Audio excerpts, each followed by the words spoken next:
Hello, everybody, and welcome back to OMB Reviews. I am the critic who is a cynic. How is everyone doing this evening? Happy and blessed Saturday to everybody, and welcome to episode 284 of the Welcome to Asgard podcast, which reminds me to shout out Toph Morris, who is a $5 a month backer over on Anchor.fm. So thank you, good sir, for supporting the podcast. I promise I will get the most recent episodes uploaded as soon as I possibly can. Sorry again for the delayed start / early start. We originally were scheduled to go for 7:45, and I decided, hey, we're already kind of late compared to where we normally start, so I made sure everything was set up and working properly, and so decided just to hit the go live button as people continue to come on in. Before going any further, though, please make sure that you smash that like button if you're watching over on YouTube. Make sure you light up that fire button if you're watching over on Odyssey. And also hello to the Periscope and D-Live fam who will be watching us this evening. As you can see, tonight will be a talk about the Dune box office, because Dune, even though it doesn't come out for a few weeks more for us here in the North American market, is officially released in about 16 to 17 different foreign markets and has made around $8 million in the first day or so, which does not sound like a whole lot, and we'll go ahead and see in the grand scheme of things as money continues to roll in just how much or how little that is for the film itself. It's a movie, though, based off of the typical numbers that needs to make around $412 million worldwide in order for it to make money, in order for it to break even.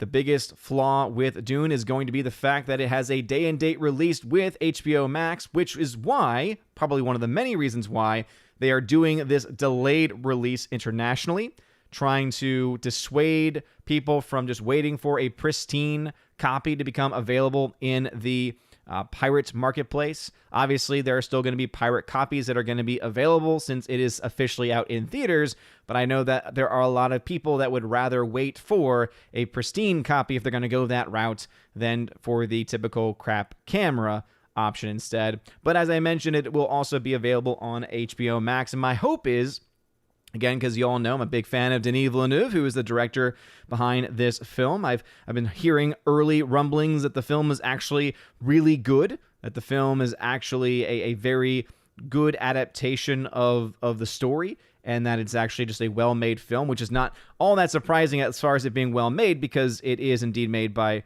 one of my favorite modern working filmmakers, Denis Villeneuve.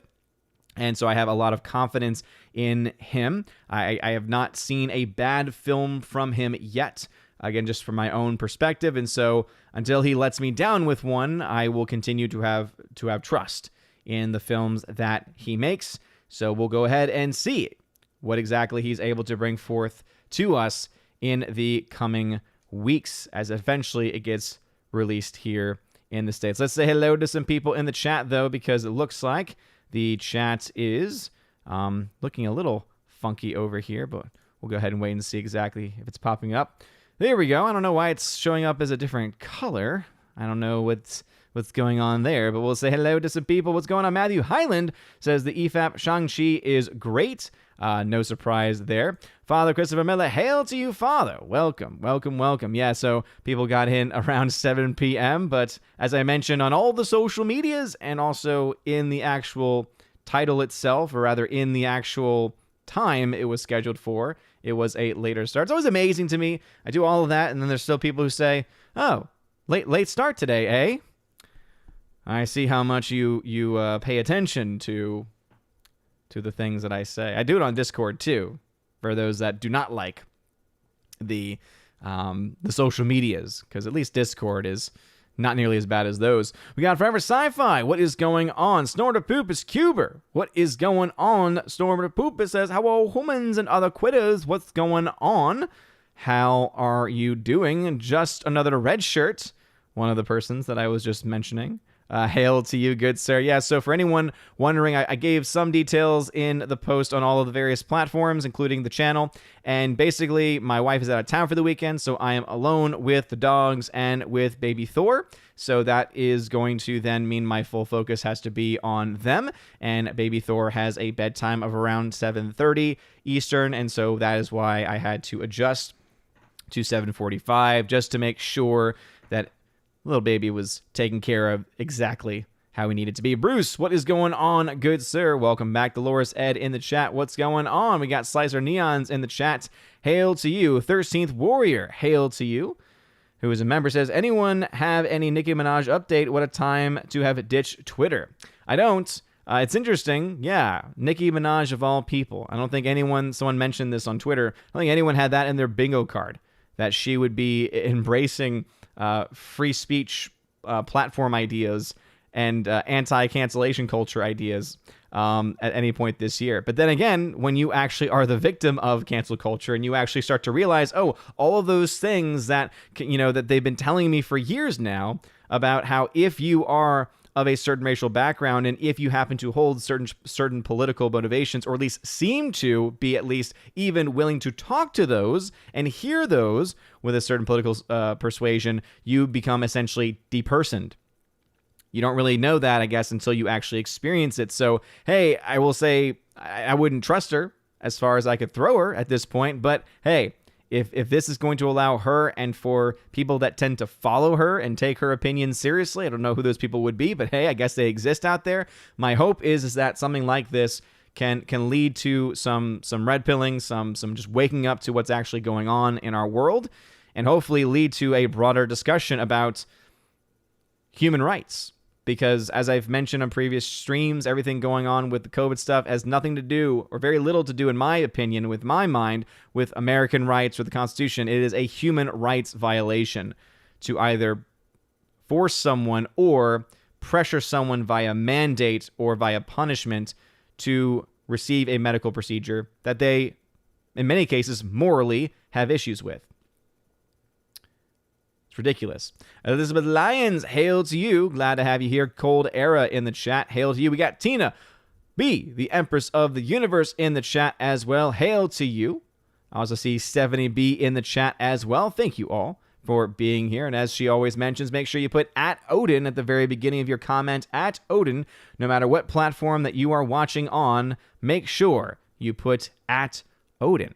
It is the way to get my attention, unless you are a member on YouTube, in which case I see the green names pop up. Also remember that I fall typically around 20 minutes behind in the chats. So hey, make sure that you are used to that. If you are someone who's around a lot, you should already be aware of these things. Let's see. Matthew Birkland, welcome to the channel. So very glad to have you here. Gradania, what is going on? Welcome, welcome, welcome. Keck44 in the chat. Hail to you. Glad to have you back. We got Laura, the Modern Major General's story. What's going on, Laura? How are things in crazy California? Luke Zilla in the chat. Hail to you, Luke Zilla. Hope you are doing swimmingly. Joey Horn, what's going on, my brother? What is going on, my brother? So very happy to see you in the chat. See, Crisco, what's going on? He tagged to say, on a scale of 1 to 10, how disappointed are you about the month-long wait until the U.S. release? I've seen that means of Dune. So I'm kind of in this mixed bag, to be perfectly honest. And the reason why is because if this is the only way or the best way for the film itself to make money, if it's good, and based on what I've been hearing it is, then okay, I'm willing to wait then for that. If this is just experimental, hey, we're just doing this for the sake of doing it type of nonsense, well, then obviously I would be very disappointed in that. But I honestly believe that it has more to do with the previous point I had made, that this is probably their attempt to try and capitalize on as much money as they can by not only having it in markets where HBO Max is not a factor, meaning it's a lot harder to pirate or at the very least get very good, pristine copies. 2, having it in a limited marketplace internationally allows for the opportunity, at least, for a broader word of mouth campaign to potentially push people to want to go see this, not just in theaters, but even in IMAX, in the Dolby Cinema, right, to pay the higher premium cost, because obviously more of that money then would go to the studios, especially in those first weeks that it's out here domestically. So I think that that is likely the plan that they have going forward for it, is to try and make as much money as they can, which, hey, during COVID times especially, is not an easy thing to do. Realistically, the only film that's a major budget film that in any way we can honestly look to say is on a path to make money in the modern day world with massive budget is actually Shang-Chi, because of its incredibly impressive domestic totals. But if you look to films like Black Widow, Godzilla vs. Kong, Fast and Furious 9, which, by the way, Universal sent me a copy of Fast and Furious 9 to review. I got 20 minutes left in it, and I will say this. It is ridiculous. However, I will say that as much as I hated 7 and 8, this one I think is a bit better. It's almost like they, I guess you could say, went back to their roots a little bit, or it's just a little bit more fine-tuned, and I'm watching the extended cut version. I didn't know that there was going to be an extended cut, but in the Blu-ray, they gave you the theatrical and the extended cut, so I figured, hey, might as well watch everything. It's not a great film by any means as far as, objectivity goes. However, definitely having a lot more fun with this one than any other film since the last good Fast and Furious film that I saw, which was 6. So I got about 20 minutes left in that. But even that film, people look to it and say, hey, that film's made over $700 million worldwide. Odin, you're crazy. What do you mean it hasn't made money? Or maybe it hasn't made its money. It comes down to China.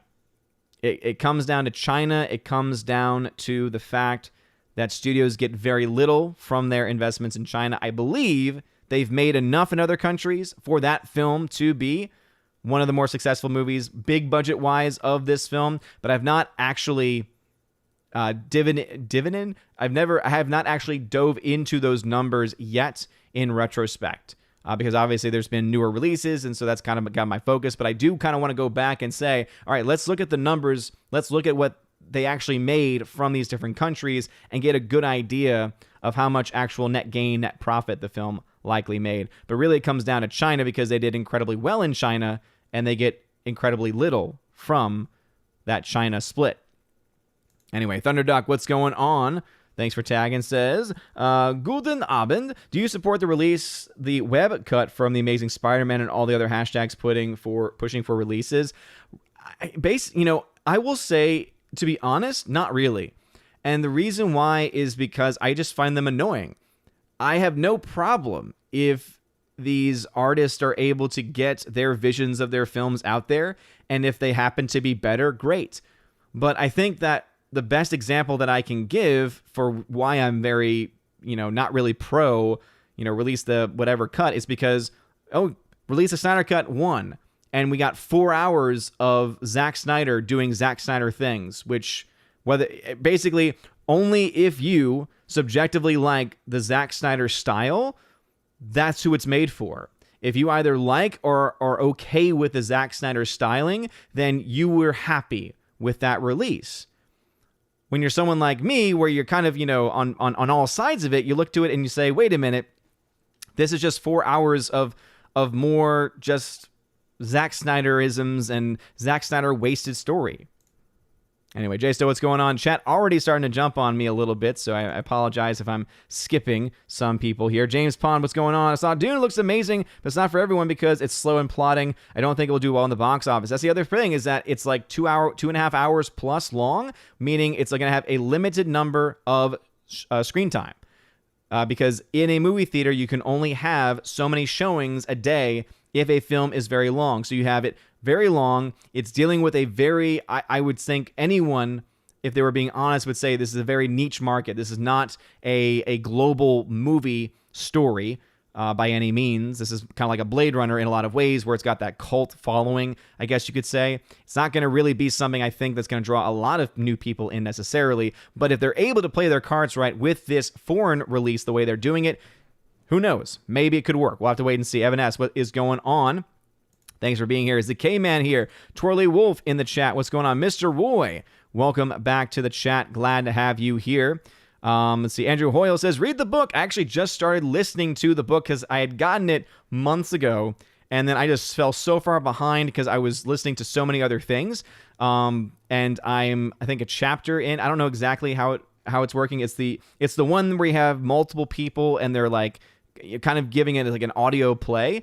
And it's really good. It's actually really well done so far. And I've been enjoying it. But I don't know if I'll be able to finish it before the movie comes out. Like, could I finish it? Yes. Will I? I don't know, because there's a lot of things that I've been wanting to read recently that I have not had a lot of time to read.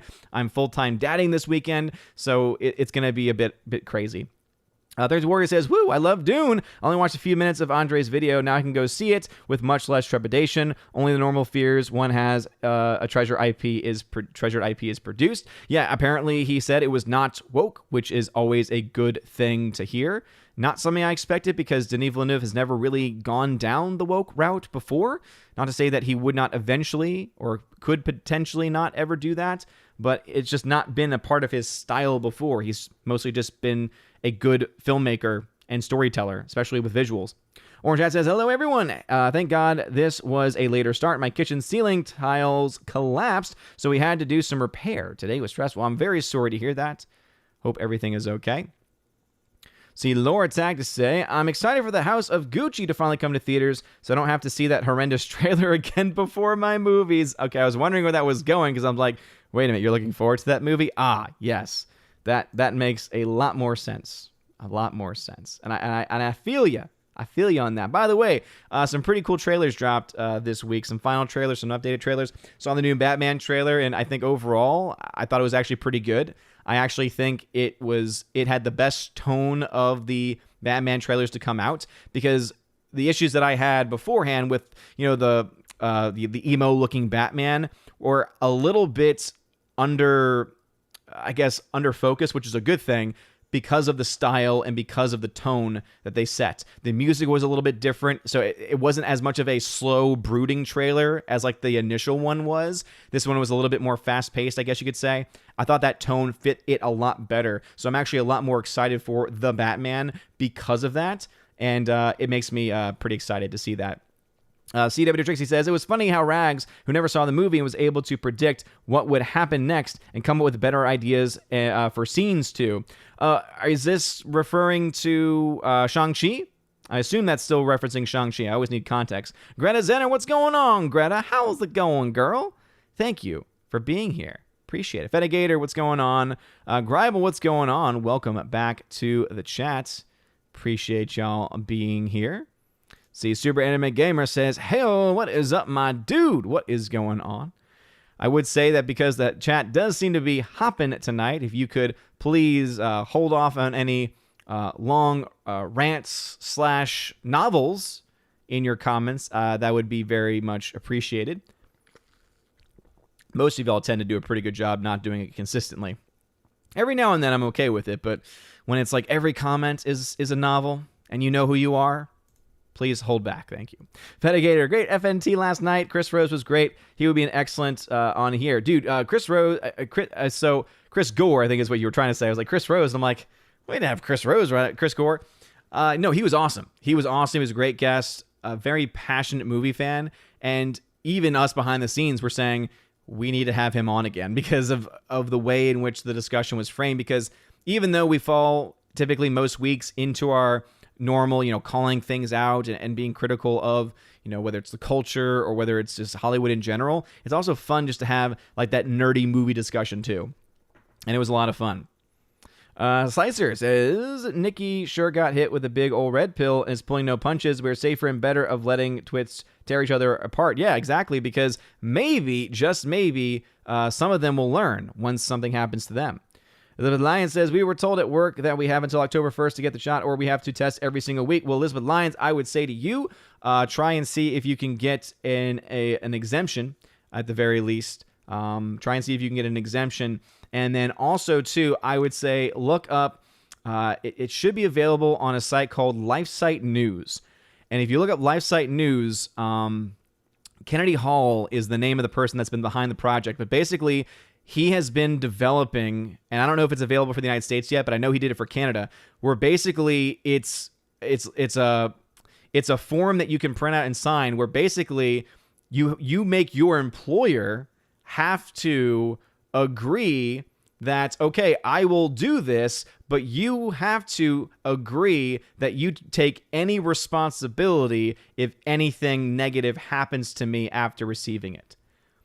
And what you'll find is that usually a company is not going to want to put itself in that position. Now, again, that may not work necessarily. They might, again, hold their ground and say, too bad, it's our way or the highway. But I would say look into religious exemptions if you possibly can. There is a fantastic Bishop Athanasius Snyder, where if you sign up to the confraternity that he has, it's the Confraternity of Our Lady of Fatima. If you sign up for that, he will sign off on a official document giving a religious exemption. So I don't know if that's an option for you or not, but hey, if it is, that's an option. And then again, look up Kennedy Hall legal exemption, because he's working on some pretty cool stuff as far as helping people, especially with the legal aspect, less so the moral aspect. Jack the Jarhead said, how to get the jab work for DOD. I'm sorry to hear that, man. Yeah, I mean, I hate when we hear the stories about people who are forced to get it. That's never okay. That's never okay to force somebody to receive something. And as I said, most especially if it is something that goes against someone's morals. I'm in a very lucky position to be in a situation where that type of force is not likely to ever happen. Never say never, I guess, is the expression you would say. But I feel so much sadness for anyone who is forced to do something that, again, forced to make a healthcare decision against their will, essentially. Because it's either, and some argue saying, well, it is up to them. Yes, but if they don't do it, then they get fired. Not really much of a choice there. Malvin just became a member at the Army of Asgard level. I very much appreciate that. Thanks for being here. Soul Assassin, what's going on? Stone Cold's beer cooler. Yeah. Gotta love some Stone Cold. Absolutely. Welcome to the chat. Hannibal Grimm, what is going on? The new number 2, hail to you. Rules 1138, hail to you. Snortapoopus Cuber, who's a member, says more and more people are going to get tired of these mandates and governmental overreaches and rebel. At least I hope so. I think you're kind of already seeing it to some extent. And I mentioned this, I think it was on Friday Night Tights last night, and there's some disagreement amongst us that once you start going after people's jobs and it starts to happen at a global scale, or I guess for our country specifically, a national scale, I think that's when you're going to start to see the trigger get flipped for a lot of people. Because no one likes being forced or pressured into doing something that they didn't want to do in the first place.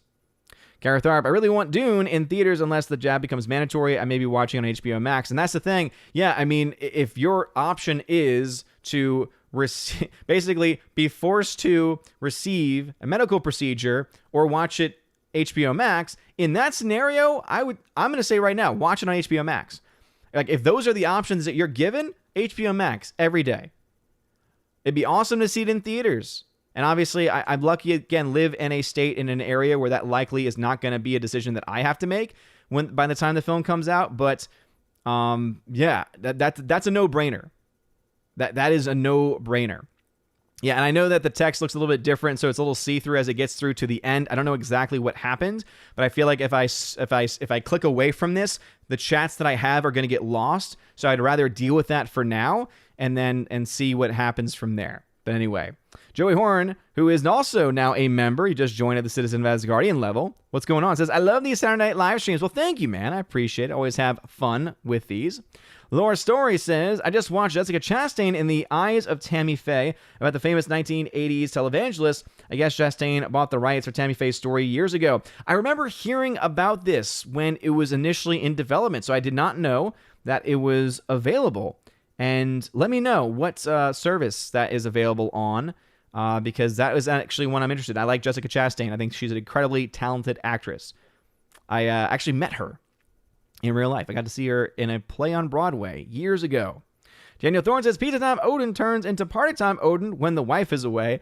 Not really. I mean, it does allow me, I guess, some sense of the ability to go past further times, because for those that don't know me, I work on a schedule, and I work on a schedule because one, it's good to work on a schedule, and two, it's because, when you are married and you have a family, working on a schedule is the most important thing, because you have to be able to get your priorities straight. For me, obviously, it's my faith, my family, and then my job, and then, of course, having fun.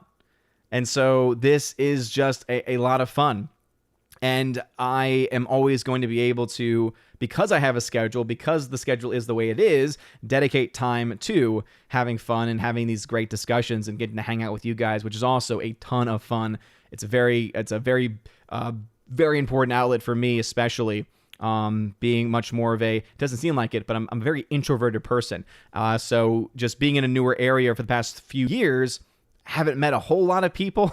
So it's nice to have people that I've actually, grown to be friends with, and people that I'm able to connect with over the years. It's always fun. As 70 just says, Odin is crazy. Am I crazy? Maybe. I could be. You never know. James Pond, please review John Cena's performance in Fast 9. I'm definitely going to do a review of Fast 9 at some point. All I'll say is this much. John Cena does not know how to act, because he can't. He gives the same performance for the most part every single time. Like, all he's doing is just mug face, I guess, trying to do his best Vin Diesel impersonation, trying to play the brother character that he's trying to be. So, I mean, I guess there's that going on for it, but I don't know. It's kind of a silly thing. Games Repository, what's going on? Bryant Barth, welcome back to the chat. Glad to have you here. Exactly, Laura. Zach is just going to Zach. And some people like it when Zach Zacks. I do not. I personally do not. Bryant Barth. Well, Bryant, if you were in the chat, I explained several times, because like 1,000 people asked, and it always drives me nuts when I post the reason, and then like 5 comments later, people are asking still, and it's like, bruh, I explained it. Anyway, so the reason why was because, as I said, I'm alone with baby Thor this weekend with the dogs, and so because of that, I decided to prioritize, instead of driving myself insane by starting on the show and then going off the show, etc., was, okay, let me just focus on taking care of things I need to take care of, and once baby Thor goes down for bedtime, then I'll be able to give my full attention to Friday Night Tights. And so I was able to go on for like 2.5 and 3 hours. It's just that the show always goes on for an undeterminate amount of time. I honestly thought my initial intention was to go all the way to the end of the show, but then the show ended up going for like 5 hours, and I was like, okay, well, I can only sit for so long before my back starts to seize up on me, and it's just, that's what started happening. So I had to leave early. I had to jump out because I don't like interrupting people, and they're having some really good conversations. But yeah. Oscar McCarthy says, howdy, Odin, how's it going? I'm still here. Pain pill knocks me out. Not having a fun day back, and I give Cry Macho a 9 out of 10. That's really high, Alex. I was able to watch Cry Macho today. Objectively, as a movie, it's not good. The story is just not very good. And I think it's just, you get to the point where Clint Eastwood, he's still making films, and I'm going to commend him for that. I'm going to commend him for doing that. But he's not making good films anymore. The Mule was again, it was like a C-level movie. And I would say that Cry Macho was also a C-level movie. There's some moments in there where I'm like, okay. But man, the acting in the film, especially from the little kid, just is not very good. The general story is not very good. The ending just happens. Like, there really is no climatic part of the film at all, really. It just kind of just ends. I don't know. It was a very bizarre movie. And the bizarre aspects especially were within the story, within the actual writing of the story, and within the pacing as well. So I was not a big fan of Cry Macho. I really wanted to be. But I think it might be good for him to retire, at least from directing, because I would love to still see him on screen. Hannibal Grimm, yes. Fossey to you, good sir. To you as well. Twirly Wolf, what's going on? Says, celebrating the first week of my brother's film, doing well. Nice. Well, congratulations to your brother. Laura says, you reading Dune, the book is much easier to understand after seeing the movie first. Yeah, I'm typically of the same mindset, because I'm someone that I very much appreciate being able to have visual concepts that I can then go back to. It's part of my ADD is that I'd prefer listening to an audiobook. I'd prefer watching a movie or a show. So I think that having seen the original Dune film, as much as I hated that movie, there's at least some frame of reference, I feel, to help in understanding it. But so far, I think I'm liking it. See, Andrew Hoyle says, the Batman trailer may look amazing, but it's still got Sparkle Surprise and his noodle arms. Yes, but it's also still got Paul freaking Dano as Riddler, and I'm loving the voice that they're doing for Riddler. So I'm excited just for that. I'm not going to see it. See, here's the thing. Some people are going to see it for Batman. I'm going to see it for Paul freaking Dano, because if you've been following me for a while, you know that when it comes to Paul freaking Dano, I gotta see it. He's one of my favorites working in Hollywood today. Rob D. Hello, Odin. Just finished watching Crime Macho. Not a great movie, unfortunately. It's not. Yeah, Rob D. Thank you, dude. I have a total agreement with you. It's definitely like a C minus level movie for me, man. It just does not have a good story. It does not have very good acting in it either. I think that's something, especially over the years, that's really started to show in the films that Eastwood does. And it's not his performances, it's the people he gets around him. I don't know what it is that's going through the casting process, but they get a lot of green actors. They get a lot of green actors in, and it really shows, and it always tears films down. Awesome one. What's up, dude? What's up? From EFAP to E Odin. And mine will not be nearly as long of a show. I can say that much. Let's see. Andrew says, now, when you say don't write a long comment, exactly how long is long? I mean, if I have to say something, I tend to write a lot. However, on the occasion, I don't, so I don't want to write that much. Andrew Hoyle, you troll. You troll. I hate you. I saw exactly what you did there. Glad to hear it, Elizabeth Lyons. Yeah, so I would say, I'm glad that you got that, but I would say as far as, I would say as far as the testing is concerned, see if you can find any type of legal recourse if you can. And yeah, because at that point they are putting I would argue, an unreasonable burden on you for something where, when you actually look at the numbers, as I said previously, and as many people have been pointing out, when you compare it to most other major pandemics / major illnesses, is a drop in the bucket in comparison, numbers-wise. Forever Sci-Fi, what's going on?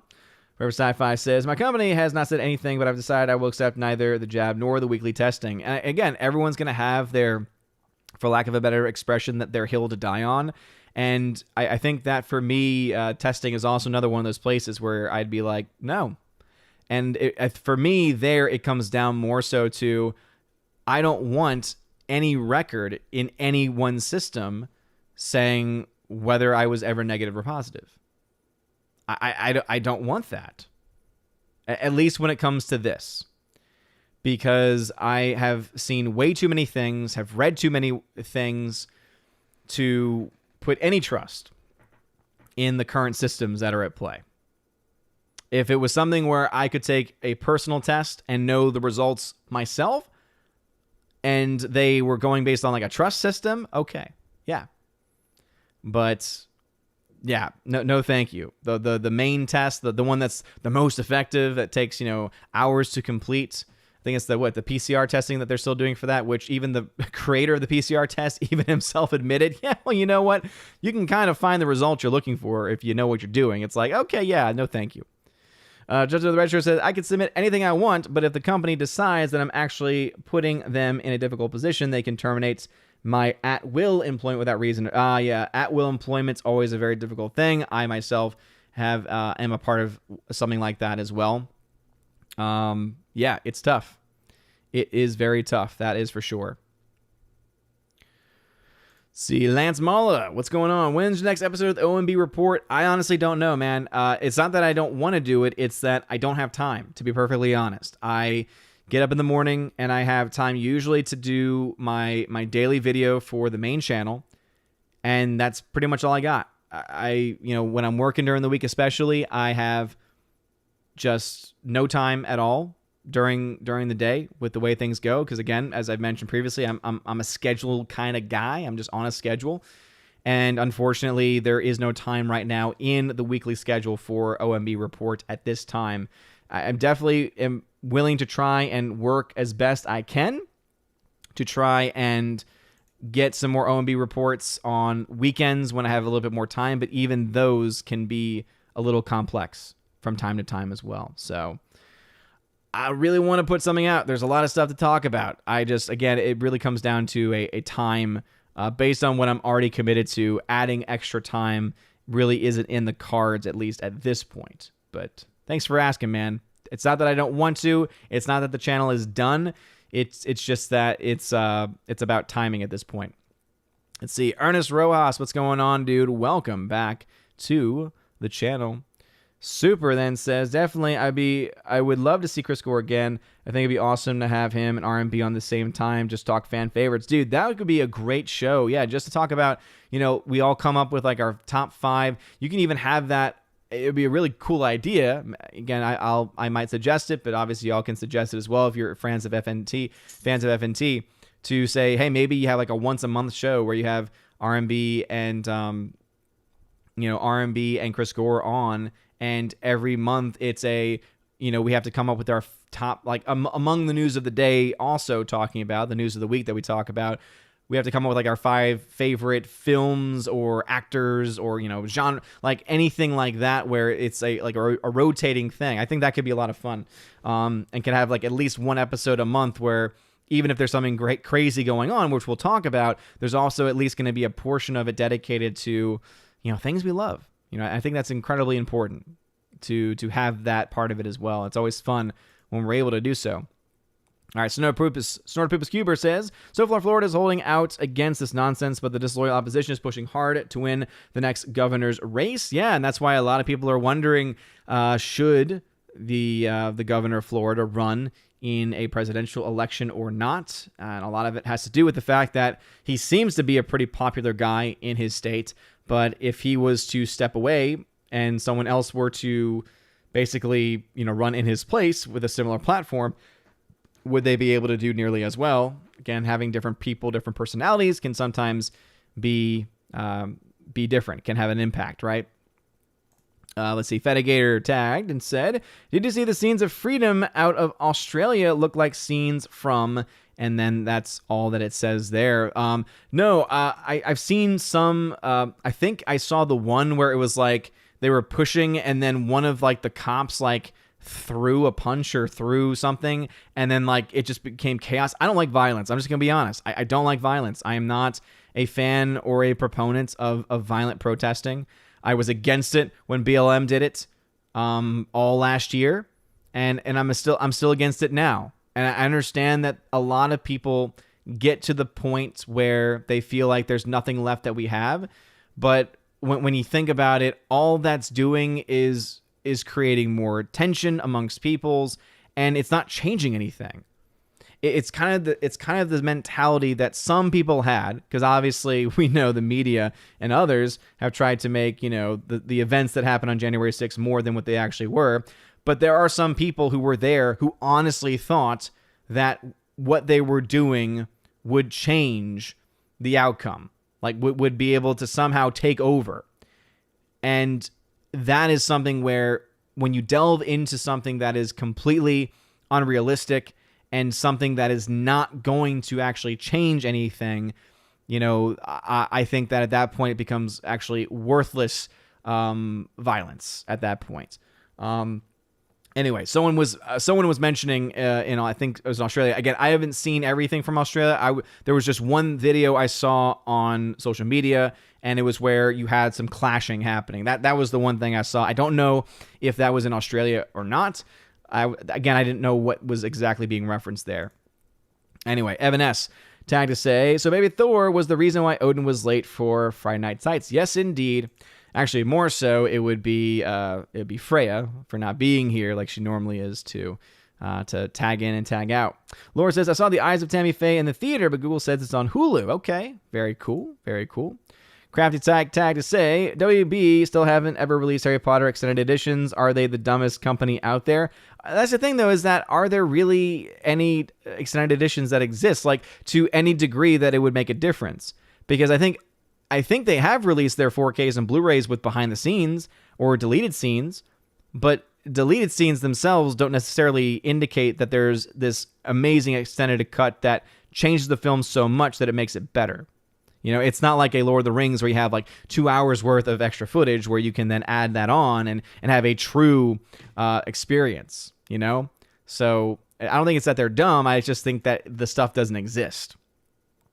CW Trixie says, who is worse in acting, John Cena or Shaq? I would say probably Shaq. I mean, I like Shaq's movies better because he's so bad that it's funny. Like, I go back to films that he did. Didn't he? No, he did. At first, I was like Shazam. No, it's like, no, he did a film called Kazam, and it's hilarious. I love Kazam. Cheesy, fun. But yeah, with John Cena, he's just not a good actor. So it's one of those things where it's like I can be entertained by just how bad Shaq is, whereas with John Cena, I just get frustrated and very quickly bored by everything else. In future, what's going on? Liquid Blake, what's going on? Glad to see you in the chat again. Please put @Ode in the very beginning of your comments. If you have a comment or question that you want read aloud. Grible says, have you seen Prisoners of the Ghostland? Nicolas Cage is the protagonist. The movie is a constant. What the hell? I've not. I heard about it once. I forget where. It was on social media maybe, or someone mentioned in the comments section at one point.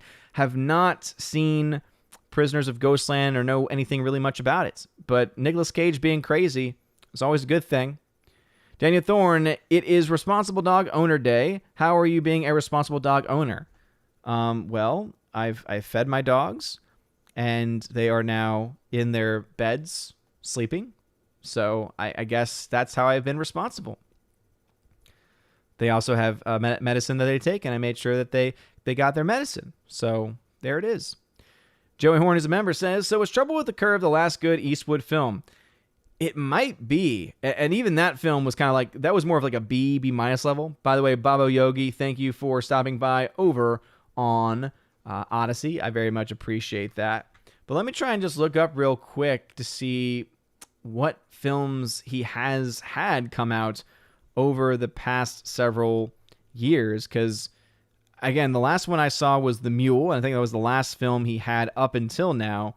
And it just, again, was a C-level movie, just not very well thought out, not just had a lot of problems, just had a lot of issues with it.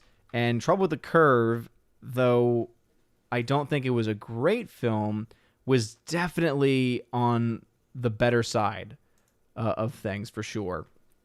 And also, I don't know why there was a delay there. But let's see, as far as recent movies where he has directed. Actually, no. Richard Jewell. Oh, man. Richard Jewell was a great film. So, yeah, looking back at it, so these are films that he directed. So, Richard Jewell was fantastic. I really like that movie a lot. That is the last good film he did, which makes sense because it's the last film he did before Cry Macho. Before then, though, he did Sully, which was okay. Kind of like a B-level film. American Sniper, which I know a lot of people liked. Never saw Jersey Boys. J. Edgar was not good. Hereafter was not good. Invictus was okay. Gran Torino was fantastic. So, yeah, he's, again, kind of had a mixed bag. But, yeah, actually, back in 2019, he actually did have a really good film. Because, yeah, if you've never seen Richard Jewell before, it's based off of historical events. And I thought it was very well done. Let's see. Purple Burglar Alarm. What is going on? Thank you very much for being here.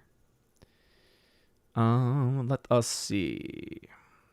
Going through the chat. Let's see. Fenris Phil, what's going on? Thank you very much for being in the chat. General Wingster singing, Macho, Macho, Macho Man. I want to be a Macho Man. Laura says, someday we will get through a stream without hearing about your Dune hate. Well, it might be a while because Dune is yet to come out here. So there's that. And then also I'm literally staring at the special edition of Dune. This is the 4K, and then I have the Blu-ray. I'm going to give away the Blu-ray copy at some point in the future. I still have the other giveaway that's live on the giveaways channel, though, for my Army of Asgard members and above. And I have not forgotten. It's just I've fallen behind. So I'm going to get that one decided, and then I'm going to get a bunch of other giveaways up before the end of the month. So don't worry. I've fallen behind, but I'm going to make up for it. Let's see, Hannibal Grimm says, you make it to the card counter yet? No. I saw your review, and I know that you liked it. I think you liked it. No, wait. Was that one that you liked? I can't remember. I got a lot of messages from you, so I can't always read all of them fully, if you know what I mean. Because my mind's usually like I'm usually doing other things, and I get the messages like, oh, let me try and read through it. So, I have not seen it yet, but I want to say I heard it was mixed, because wasn't that with, I forget his name on the top of my head, but Poe Dameron? That's how I remember him right now. Let's see, Naderade 009, what's going on? 13th Warrior, hail to you. As far as Clint's casting choices, he might be experiencing the whole I'm in his movie, it means I adopt all his political opinions conundrum. I don't know, though, because I feel like you can go back to some of the other films he's done, and you can find some people attached to them that I wouldn't necessarily would say would fall into anything like that. Because even he, in this film, I think, is not nearly as... Because I think that everyone has that mindset, right? Because everyone remembers the empty chair he did at, was it the RNC he did one year, at like the Republican convention? He did the empty chair, and it was supposed to be Joe Biden or something. No, not Joe Biden, Barack Obama. But I feel like there's definitely some messaging like when it comes to immigration in some ways in this movie. So I don't know. I don't know if it's exactly the case that that's what's going on here. Just based on that. Fedigator says, did you see the scenes of freedom out of Australia today? Look like the charging scenes in Braveheart. So again, that's what I was mentioning earlier. Let's see.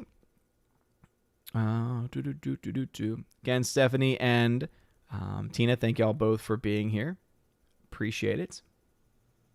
See, Thursday Warrior, who's a member. Remember, if you have a comment or question that you want read aloud, you have to put either at Odin at the very beginning of your comment, no matter what platform you're on, or if you're a member on YouTube, then at that point you don't have to. Oscar Isaac, thank you very much. That was the name I was looking for. But that's typically how I know him at this point. Let's see, Thirsty Warrior, though, says, there's lots of vaccine mandate lawsuits out there and more coming. So far, mandates are losing time and time again. Yeah, I mean, it makes sense, too, because you are...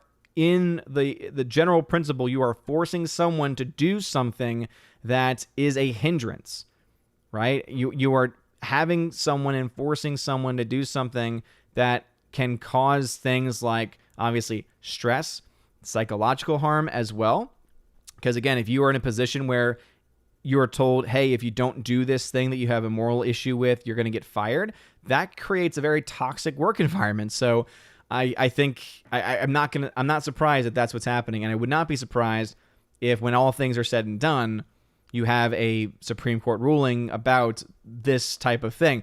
The issue that we find ourselves in, though, is that the Supreme Court doesn't really seem to matter anymore, because when the Supreme Court steps in and puts an injunction in or gets like a ruling correct, what we've been seeing is that, at least with the current administration, is that they're willing to go like, nope, screw you, we're going to do it anyway. And it's like, okay, well then we have no rule of law anymore.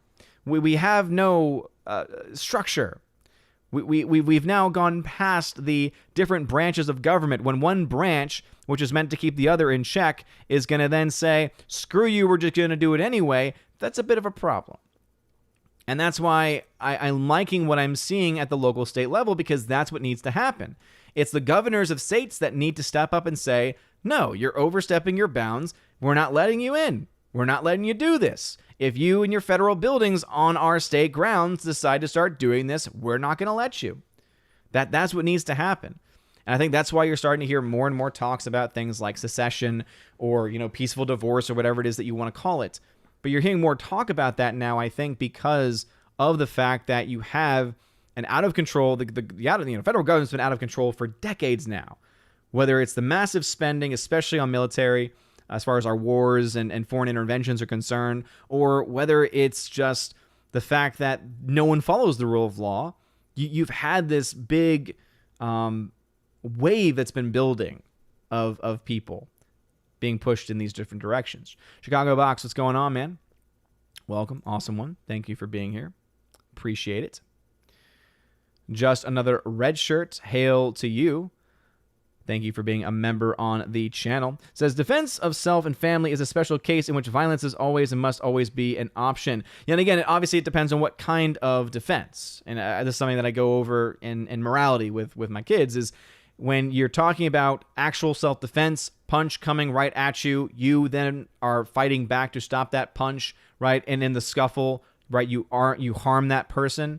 Right? Is there sinful action going on there? Well, yeah, because you're harming a human person. Is it morally permissible? Yes, because you are defending yourself, right? The church has been very much always in support of self-defense, versus you disarm someone, they are no longer a threat, and then you put a bunch of bullets in them, and they're not going after you or anything like that.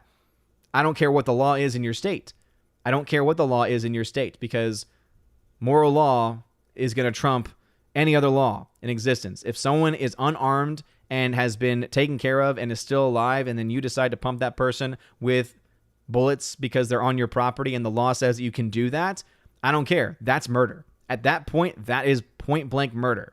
It's one thing if you're defending yourself, right? And the action of self-defense, someone's charging at you, someone's pulling for something, that's one thing.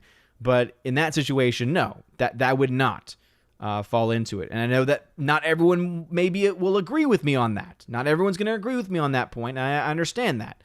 But I think it is an important distinction to be made there. Because I think that, the way in which we conduct ourselves, the way in which we develop our moral standards is what defines us as a society, is what defines us as a culture. And it's what makes us different than the animals. It's what makes us different than the animals. Anyway. Thank you all again for being here. Please make sure you smash that like button, please. It really does mean a lot. All right, Jedi Ryan. I'm not going to highlight the comment because the name that you have is inappropriate, and we do have a family-friendly show here. So Jedi Ryan, thank you for being here. It says, feeling on Edge of Tomorrow. Edge of Tomorrow was great. I thought it was fantastic. Was not a fan of the marketing for it. The marketing for that film sucked. But I do think that the possibility of a sequel and the workings on a sequel is a good thing. My only concern is that they're going to miss it. Is that they're going to take the success that they got post-release, especially on Blu-ray and on 4K, and that they're going to take that and screw it up in some way. So if they don't screw it up and they give us a really good follow-up that's worthy of having that story followed up, then I'd be okay with it. If not, then... Naderade Tag say, seeing Cop Shop tomorrow with Gerard Butler and Frank Grillo. I've only heard good things and haven't seen the trailer. Yeah, I mean, Gerard Butler is kind of a mixed bag for me. I feel like he's in some good films. He's in some, mostly I feel like he's in between movies. He's not usually in terrible films. Not to say that he's not, but he's not normally in them. They're normally either, okay. They're either, middle of the ground or they're bad. As I feel like the typical films that he comes out with. Frank Grillo has had one other film come out this year that I'm aware of, and it was Boss Level, and Boss Level was fantastic. One of the few films come out this year that actually got an A rating from me, got an A- rating from me, actually. It was a pretty good film. Joey Horn, yes, totally agree. Richard Jewell was fantastic. That's probably the last good film that Clint Eastwood did. Soul Assassin, speaking of responsible dog owners, thanks for the prayers, man. Soul Assassin, no problem at all, man. Hope everything is okay. I know that's always tough to deal with, especially, pets, end of life. But, yeah, prayers headed your way, man. Still with you. Alrighty then. Let's see. 70B says, will there be a Chosen tomorrow? So, good question. So, basically, the way it's going to work is I think we're going to plan to have a shorter stream tomorrow. So whoever can make it, because I know there was a couple people whose work schedules, it just worked better for this weekend. So because I do have Baby Thor, my goal is that once, because I also have to try and figure out, because I've never brought baby Thor with me to Mass before, because obviously he's still growing, and it can be very complicated with a toddler at Mass. And I typically do and help with the live streamings at Mass as well. And so that also creates a complication there. So I think that is something that is going to be interesting, because I'm going to try and see if, bringing baby Thor with me to Mass tomorrow. So depending on how that goes, he should then be ready to go down for his nap when we get back. So my hope is that we can at least start a stream around 1:30 or so tomorrow Eastern during his nap time, and maybe get about an hour and a half stream in with those that can make it tomorrow, whose schedule works best tomorrow. That way, at the very least, right, we can get a chosen stream in and then have another stream planned for next weekend, and anyone who couldn't make it tomorrow can have that one, and then that one will also, by its nature, also be shorter as well. So that one can be like a more full 2-hour stream instead. If it needs to go longer, obviously it can. But the ideal, I think, is to split it into 2. I think it'd be easier on me and and this weekend on baby Thor and everything. So that's the current plan. We'll see how Mass goes. That's going to be the big question: is how does he do at Mass? Let's see. Andrew Hoyle, who's a member, says, last Eastwood movie I watched was the 1517 to Paris. Yeah, and I remember seeing the trailers for it, and I did not want to see it, because it was, again, cool concept, bringing in the people that actually, were the heroes of the story, who are not actors, but then they're not actors. So, it's just, it's a bit tough. It's a bit tough. Alrighty then. And again, if you are watching on YouTube, make sure that you smash that like button. We got 98 people watching, almost 100 people watching. Dang. Well, thank y'all again for being here today. Smash the like button, light up the fire button if you're watching on Odyssey. And if you're on Odyssey, if you have a comment or question, I take them from you as well. It takes me a little time maybe to get to y'all, but just put @Odin at the very beginning of your comment. @Odin at the very beginning of your comment. Lets me know you're trying to get my attention.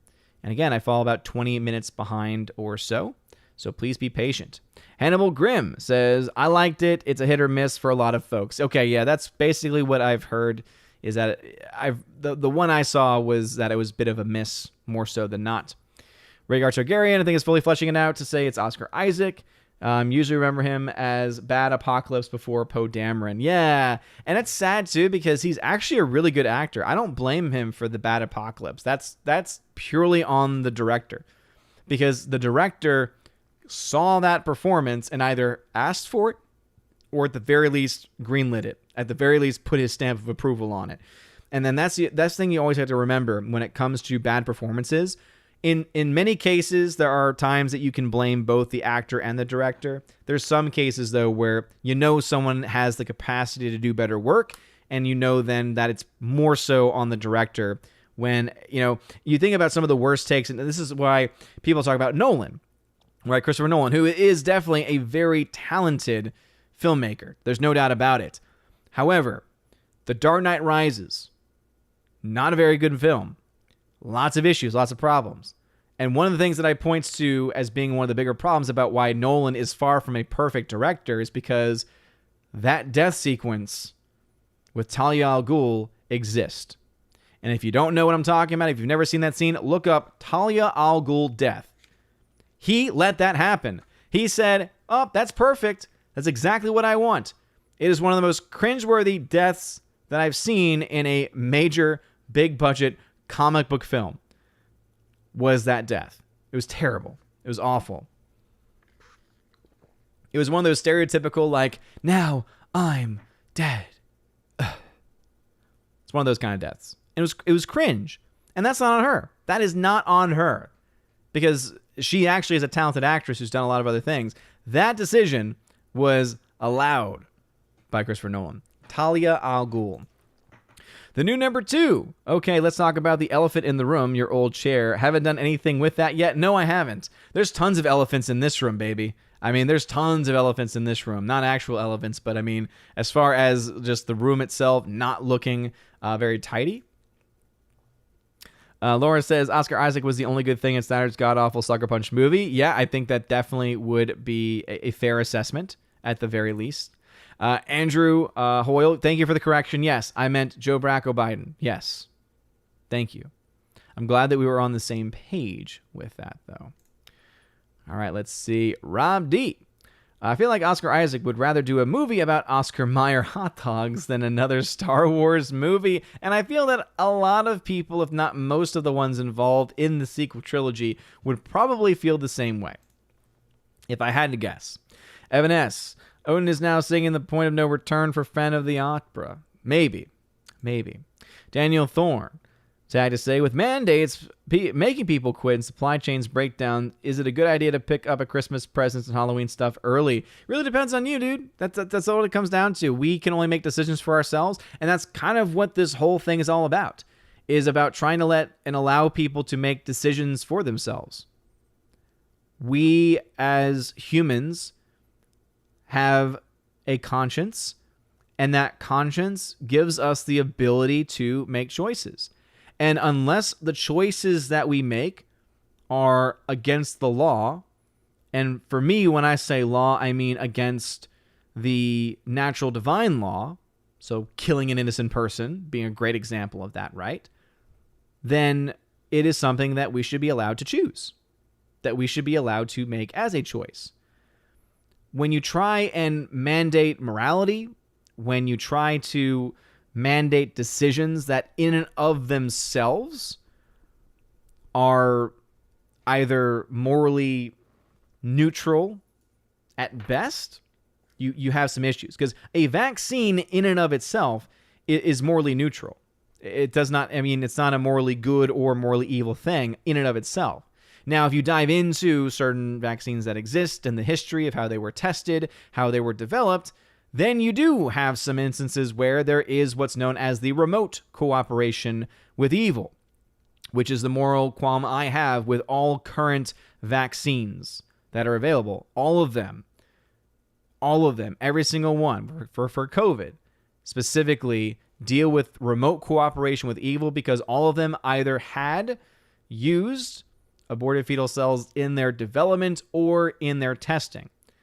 One thing that people sometimes try to bring up as a counter to that is, well, if that's your standard, well, then you need to stop using things like Tylenol and things like ibuprofen, etc.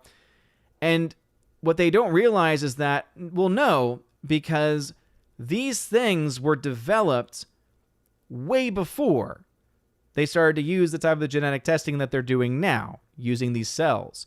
What you're talking about are the fact that they have, since those were invented, used them to test for other things. And there's a difference there, right? If you develop something using moral means, okay, that has now been created, and it was created through a moral process. If you then, after the fact, use that same product, but now you start testing it for something else to see, hey, maybe if this is going to have an impact on blood pressure, maybe this will have an impact on this. And in that testing and in that process for that specific thing, you start to utilize things that are evil. Now you've changed it. So there are people out there that are trying to then equate the moral qualm I have with the current crop of vaccines available for COVID. And again, everyone's going to have a different standard on this. You know, the church herself has even come out long before 2021, or 2020, by the way, and said that the only time that we can cooperate morally in this remote fashion with evil when it comes to these types of vaccines is only through a prudential judgment if there is a massive emergency need. And for some people, they might think, or had thought when they received it, that there was an emergency need. Very well could thought that. Very well might think that still. And so therefore, for them, they make that prudential judgment for themselves. The issue that we have now, though, is that people are trying to be pressured into it, including by members of faith as well, because moral permissibility has now become moral goodness, and they're not the same thing. Just because something is morally permissible, which just means allowed, does not make something a good thing, morally speaking. I know I'm kind of getting in the weeds a little bit with moral stuff, but you all know, right? I'm a theology teacher. It's what my degree is in. So that's where my mind on this is typically going to go. But this also then would extend to the law as well. An unjust law is no law at all. I believe it was the great St. Augustine who gave us that. And it's so true. If a law is not rooted in the natural order and the natural law, the divine law, if it violates those things, then it cannot be a law. That's why you cannot legalize murder, for instance. Let's see, Andrew Hoyle, talking about Gerard Butler, says, Gerard Butler is the Scottish Nicolas Cage. To some extent, yeah. To some extent, I could see that. Jean Hu, what's going on? Welcome back. Glad to have you here. Appreciate it as always. For those that are here, smash that like button. 106 people here now. Well, thank you.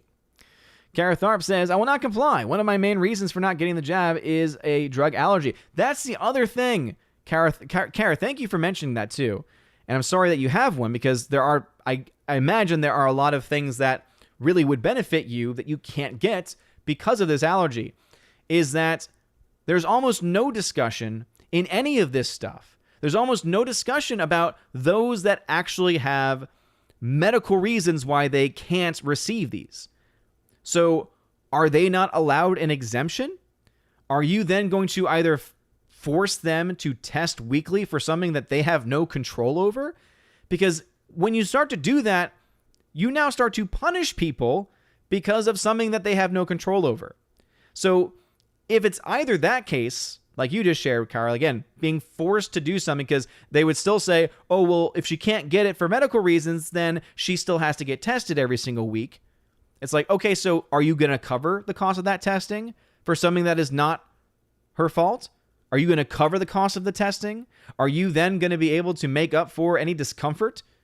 Because guess what? You're forcing her to have this level of discomfort for something that is beyond her control, that she has no control over.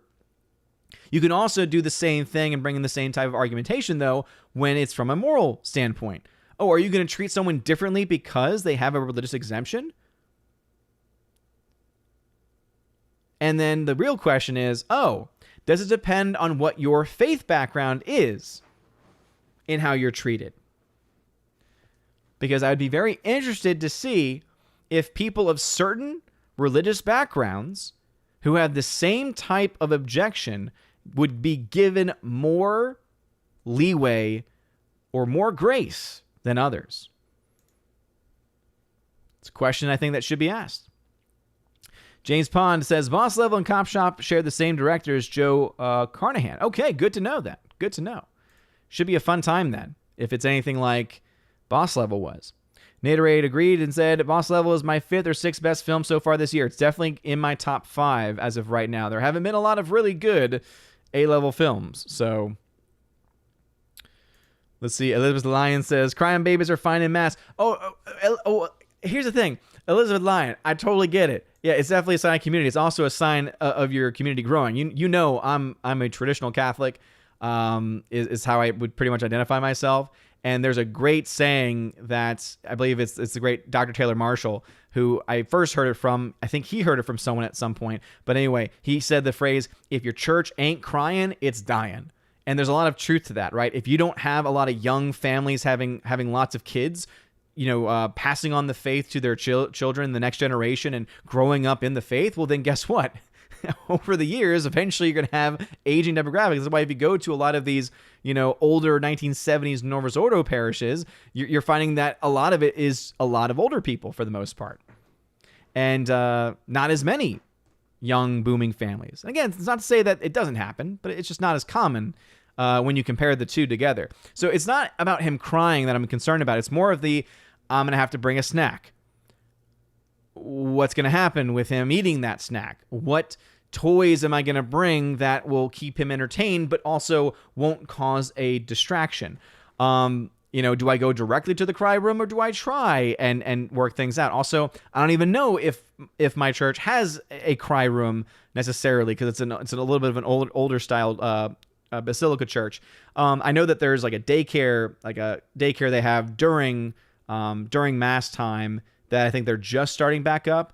But it's also like, then there's that other concern. It's like, okay, well, we've never had him in something that was not, his current daycare, where it's like, certified and like legit, that kind of thing. Again, these are all the million things that go through the brain of anyone who's a parent. Probably knows exactly what it is that I'm talking about as far as like the rabbit hole of things that pop up. So yeah, the last thing on my list is him crying, to be honest, because he's not much of a crier.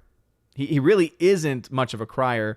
And if he was, I've already said my main goal is I'm going to be that parent where as soon as any type of elevated cry starts happening, boom, we're right in the back. We're going right to the back to not disrupt anybody, because the amount of times where it's not the kid's fault, but the parents who just let their kids cry and cry and cry and cry and cry, it's like, look, I understand, especially in the ones with bigger families and things like that. Some people, they can't just get up and leave because they've got other kids, and sometimes their other spouse can't be with them, etc. But the ones that just let it happen, it drives me nuts, Furby. It's one of those things I need to work on. I need to, so I always pray for more patience in myself, because it's one of the things that I know I lack, especially in those circumstances. But it's also like, it can become very distracting away from what we're trying to do, which is, to offer proper and right worship and fitting worship to God. But yeah, again, I think anyone who's a parent will probably have an idea of the types of things that I just mentioned going on in my head. Daniel Thorne says, thoughts on the I Am Discourse by Saint Germain? Do you think it helps people? I can't say that I know about that one, to be perfectly honest. Can't say I know. See, Naderade says, yeah, and I would love to be on stream with you, RMB, Chris Gore, and maybe some other movie heads, just going over favorite current movies, actors, directors, etc. Oh, yeah, I mean, it's just fun to geek out with that kind of stuff. It's like what you used to do. I know it's what I used to do in high school. We would go and watch the film, and then we would spend as much time, like almost as long as the runtime of the film, in the parking lot after, talking. And it starts off talking about that movie, and then it leads on to other discussions. And it's just a lot of fun. It's definitely something that I miss. Let's see. Father says, forget Talia al Ghul's death. Trinity from the Matrix death was more painful. Oh, no. Again, Father. I'm not. Again, we're not comparing films here. At the end of the day, The Matrix is not a film made by Christopher Nolan. And also, that brings up a whole other can of worms with the Wachowski brothers. And yes, I am calling them the Wachowski brothers because I believe in science and biological fact. However, I will say that I bring up Talia al Ghul because even a great filmmaker like Christopher Nolan still makes decisions like that. So, is what it is. See, Rhaegar says, babies at the 11 a.m. Mass or something, they are fine at the beginning, but once the homily starts, the meltdown begins. Yeah, it's interesting because, when my son was baptized, he didn't cry, like, almost at all. Like, typically babies start crying as soon as the water hits the head.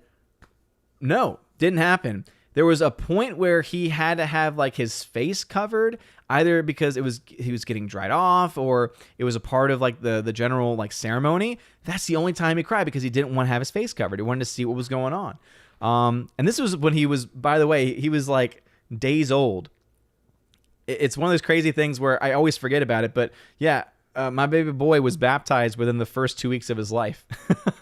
Because it just happened to work out, because we wanted to do it because it was when, like, COVID was in, like, full on, like, lockdown crazy madness.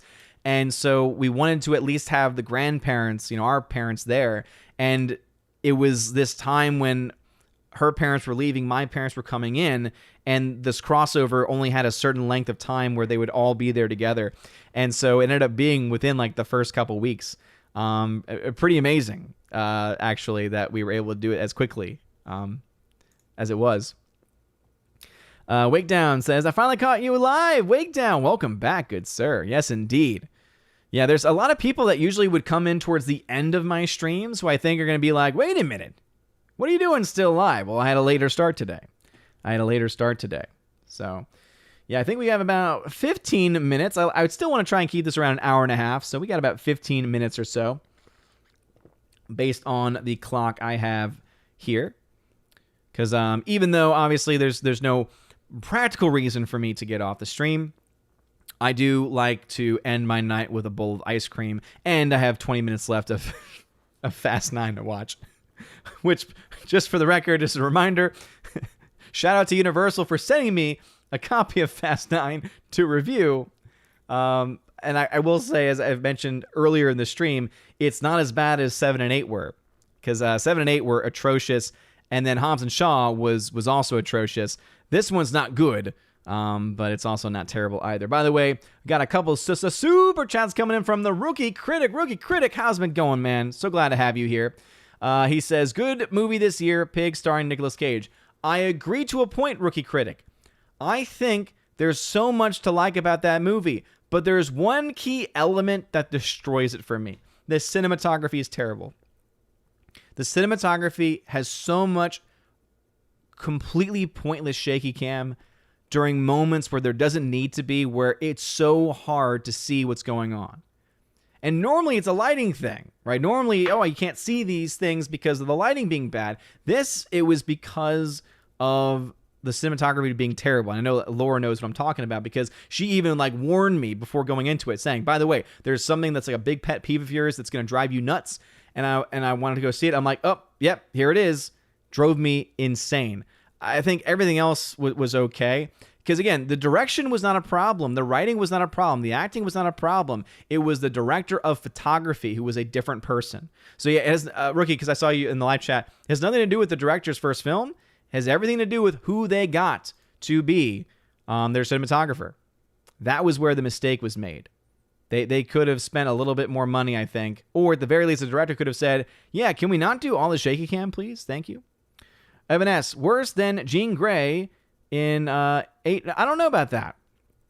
No, I mean, let's just be honest. The last of the live-action X-Men films, Dark Phoenix, that one's just bad for so many reasons. I mean, Apocalypse was bad, but that was more of it's bad because we remember how good Days of Future Past was. And this was the follow-up to it, and we were just like, oh, this isn't very good. And then when Dark Phoenix came out, we were like, oh, man, this is really not very good. And that's exactly how everyone's inner monologue sounded, too, by the way. You're welcome. Whoever Sci-Fi is a member says, my grandfather survived 5 years of Yahtzee death camps. My father, 6 months in Polish commie jail. Risking my job doesn't seem that much. Yeah, it's interesting always, too, whenever you compare things, put things into perspective, especially historical perspective, of the things that we find to be problems, the things that we find to be hard to do, or the things that we think are, risking it all and everything, in comparison to some others, like the people you just mentioned, it's like, it's not as bad. It's not as bad as that. Now, I'm not going to say that it's still not, a uncomfortable thing for many of us, and the decisions that some of us are going to have to make.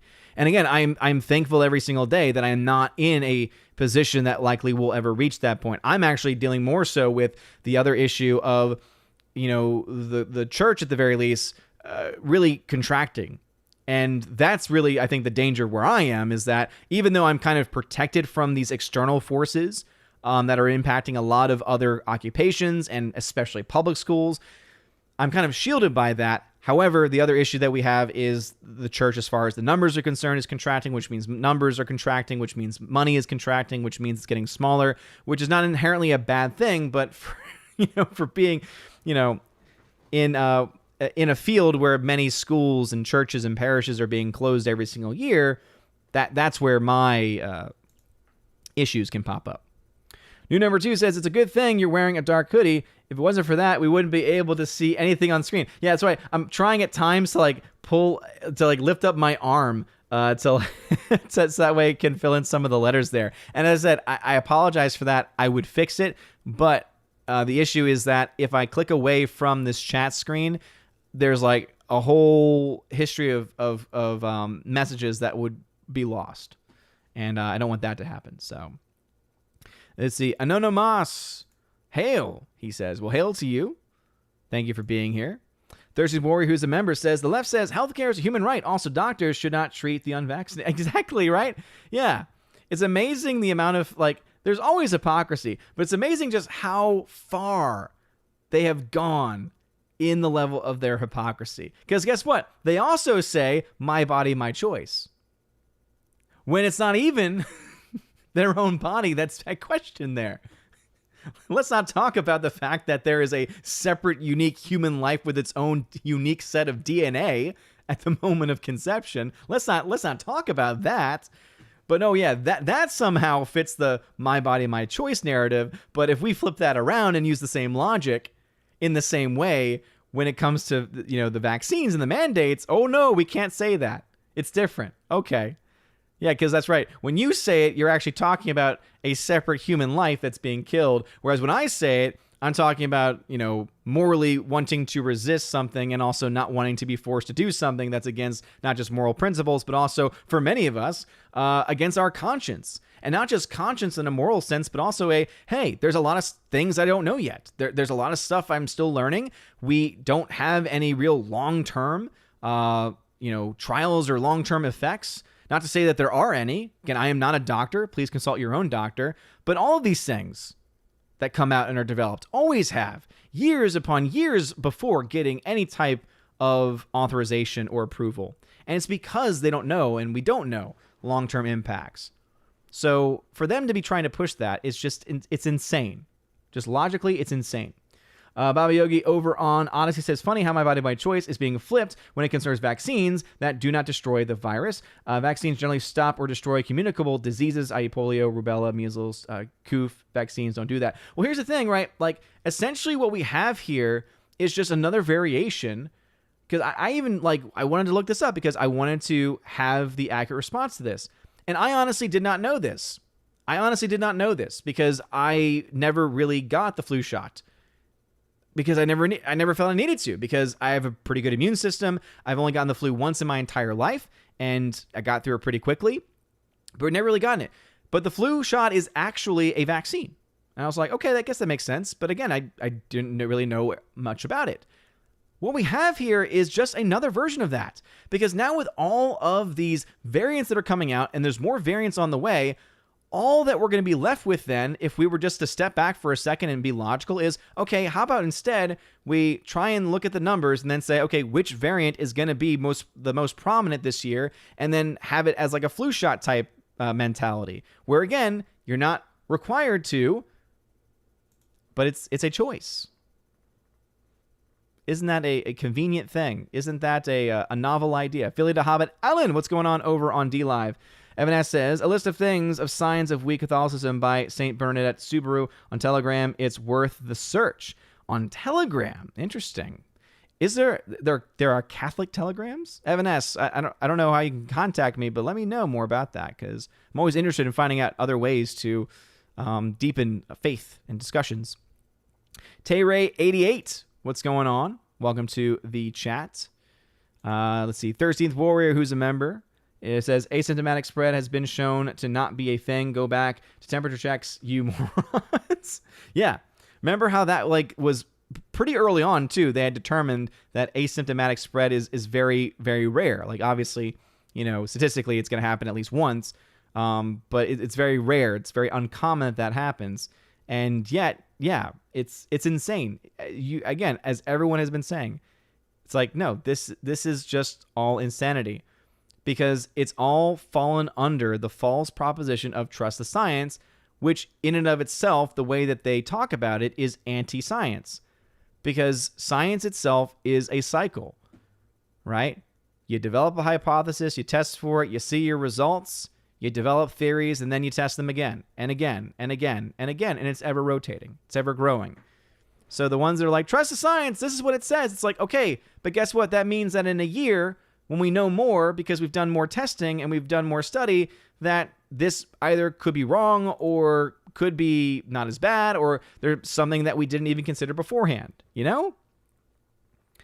Anyway, Darth Cueball, welcome from Periscope, or what's left of Periscope. Snortopoopas, all that crying and wailing during Mass really bothered me. I'm glad someone shut me.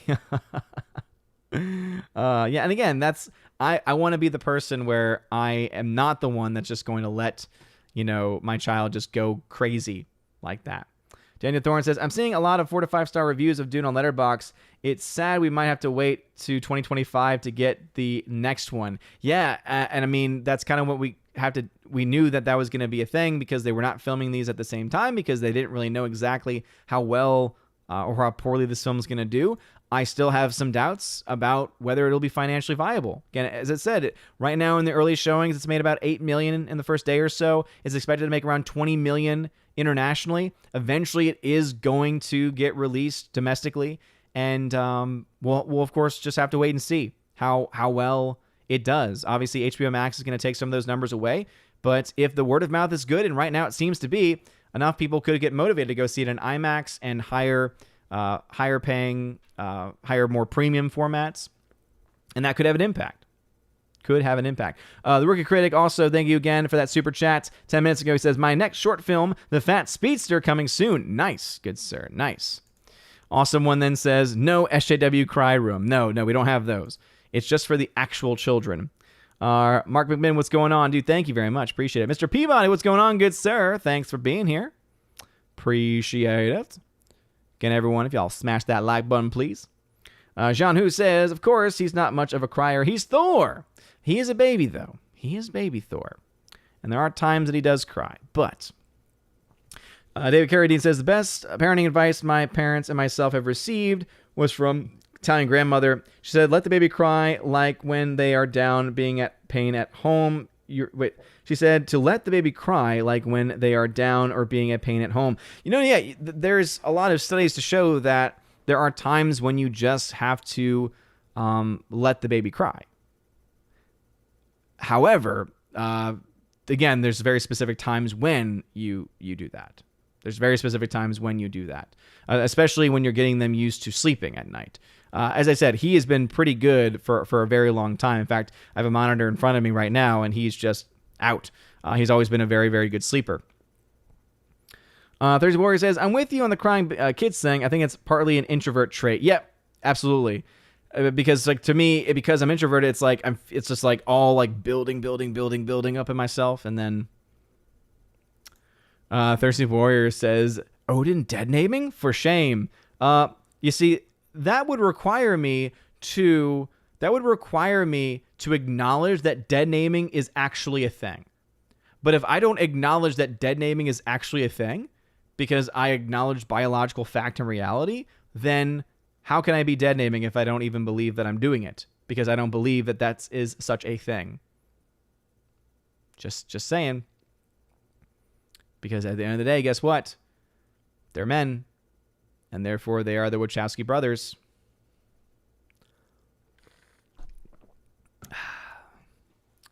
It's amazing that... I'm still amazed that in 2021, that is now considered to be some type of hot take. It's insane to me. There it was again, the super chat from Rookie Critic. Thank you again, dude, for the support, and good luck on the short film, good sir. Evan S. tagged to say, my godson was tired of his baptism, so he was crying. I was baptized at 5 days old. Nice. Very cool. General Wingster, Mario Kart stream after this? I doubt it. I'm about to say there's a... The problem is because they start so late at night, because even on weekends, guess what? I still have to get up early to take care of baby Thor. So if I could do anything, it'd be in for a few rounds, but normally the Mario Kart streams are never needing spaces. There's almost always enough people in the Mario Kart streams. So I know that typically if I was to say, I can be in for the first half, I would get I would get the old, well, if you can't commit to the whole thing, then you can't do it. Because obviously sometimes that happens. And again, it makes sense. Makes sense to a certain degree in most respects. Alex Bones? Wow, what's going on, Alex Bones? Oh, man. Y'all are awesome. All right, over on Odyssey, let us see. Daniel T. says here, what do you believe the next annoying thing about Shang-Chi will be? First, we had all of the hoopla around the movie, then the box office. Now it's Simu having old racist and sexist comments. I don't know. The only thing that I can think of is that next weekend we see some type of cataclysmic fall that leads to the film not making money. That's the only thing I could think of, to be perfectly honest. But I don't think that's going to happen, just based off of the very strong holdovers it's had week to week. Because I actually had me and Tom from Midnight's Edge and Midnight's Edge After Dark. By the way, shout out to Tom, much love, brother.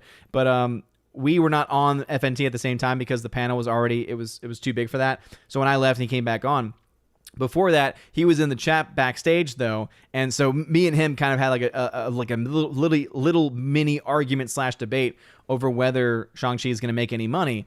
And the point I was trying to get across to him, which is sometimes hard to do, I think, over text, is that even if you look at numbers and you feel a certain way because of what you're seeing in certain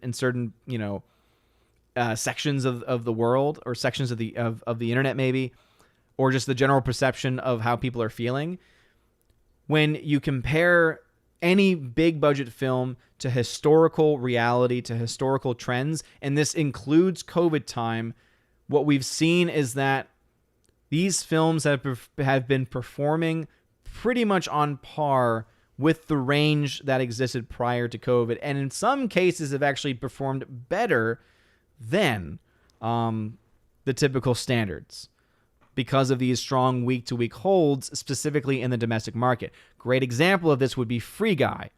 Obviously, Free Guy has a lot to owe to places like China for it to be in the discussion of making its money back. However, it is also one that's continued to have very strong week-to-week holds domestically as well. See, Thursday Warrior says, it's sad that the Nazi death camps, which resulted in the Nuremberg Code against medical testing without informed consent, are completely disregarded on this same issue. Exactly. And people will literally jump through as many hoops as they possibly can and tie their logic into knots to try and say how it's not at all the same. Now, of course, the big narrative is, but now it is approved. It's like, okay, but you still have to admit that then there was hundreds of millions of Americans who received it prior to that.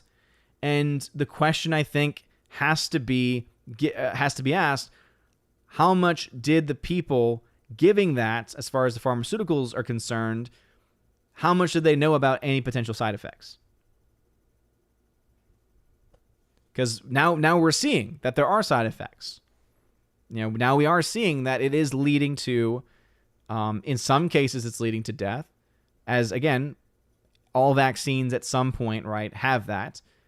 But it's leading to other things too, which, again, is also a common result of vaccines and others. I am not a doctor. Consult your medical experts, or rather, more so, consult your actual doctor who is going to be able to give you the best advice for you. But it just, again, drives me insane that when you bring this stuff up, you're immediately labeled as, you're just an anti-vaxxer, you're just one of those conspiracy theorists. It's like, no, literally, I am just asking questions, which, by the way, is the very definition of what science is. Science is about asking questions, trying to find answers. So it's amazing to me, and so rich to me, to hear someone say, trust the science, and then at the same time, anytime someone asks a question, especially good questions, or at the very least, logical questions, that somehow, some way, they are fringe, conspiracy. It's like, no, just asking questions.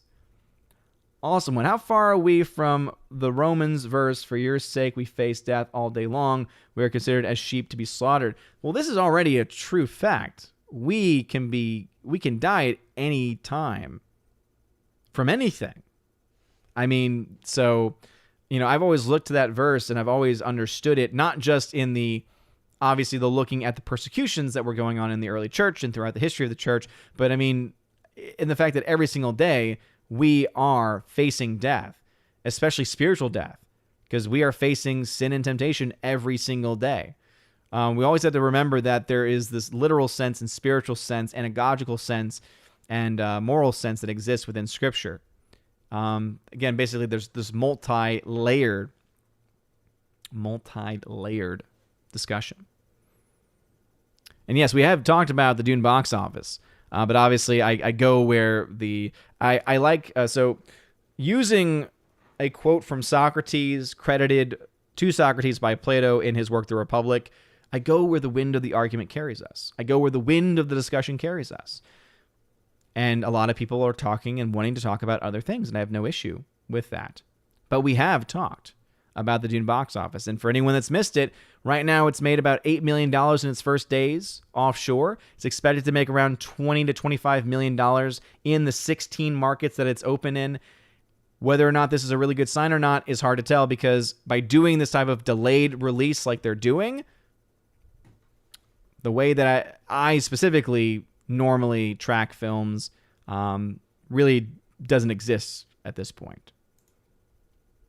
Really, you would have to compare it to other films that have had other types of similar releases, but then you start to really dive into the weeds, and again, it gets complicated. Don Baca says, it looks like Shang-Chi is going to come under 200 million this weekend, well below the projections earlier this week. It's going to limp its way. Bro, Don Baca, no, dude. Okay, because I've seen you several times now say this, and that it's just simply not true. The film is going to make around 170. It's going to get to around $177 million domestically this weekend in its third week. It's not going to limp to 200 million. It's going to reach $200 million and probably even get past it. By how much, I don't know. It's going to reach $200 million, and unless there is nothing coming from the foreign markets, which right now there's no indication that there won't be anything coming from the foreign markets, it's probably going to even get to $300 million, if not cross it this weekend. So I'm sorry, man. I know that you're passionate about this, but at this point, there is no evidence, there is no number that's indicating that the movie is not going to break even. That's not a good sign, by the way. For us to be talking about Shang-Chi, an MCU film, potentially breaking even, making small net gains, like up to no more than 90 million in net gains, that's going to be still one of the lowest net gains of any MCU film in history. So it's not a good thing by any means. But please stop with the it's not doing as well as you say it is, because guess what? The numbers disagree with you. Because guess what? We have not had any of the international numbers from this past week update. We have not had the international numbers from this past weekend update. And also, we have not yet had the official numbers yet for this. It's not my... Don, bro, don't even pull that with me right now, man. Domestic, your error. Not my error, Don. This is your error, man. This is your error, okay? Because the last narrative you were pushing was that the film was not going to reach... Your last narrative was that it was barely going to cross $300 million, or not even cross $300 million internationally. So please don't change the narrative. I'm moving on from that, dude, because now I'm getting worked up. Oh, man, that kind of stuff gets to me. Anyway, Forever Sci-Fi. The vaccine is creating the variants, self-perpetuating exponential business money-making scheme. Well, again, I'd be careful with that. I would say that multiple things, lots of things are a part of the variants. That is one of them. I mean, again, because if you're introducing the virus into the system to build up antibodies to it, well, then yeah, right? That is going to have an impact on the way in which these things can mutate and vary and create the variants that they are. It can happen in both ways, though, both from getting it naturally and then also from what is happening through the vaccination process. So it's both of them. It's both of them. So let's see. Just Another Red Shirt says, I know why the chats you highlight fade out to the right. The text isn't black, isn't transparent. Well, again, I'm sure there's a way that I could fix it in here, but if I click away from this chat box that I'm in right now to have it get highlighted, it's just the chats are going to go away completely. And then I don't know which chats are actually going to be saved. Daniel Thorne says, what is louder, a crying baby or a wailing banshee? Easily a wailing banshee. Easily the wailing banshees, that's for sure. All right, we are a little over time, so we'll go ahead and just finish up with some last comments. Says, I let my kids sleep with me. It says Elizabeth Lyons. See, yeah, mine, he wouldn't fall asleep most likely, I would say. Then says, thank you. There's no such thing as dead naming. Yeah, no, exactly right. And that's why I think it was even Tim Pool admits saying, like, you already have this this thought process. You already have this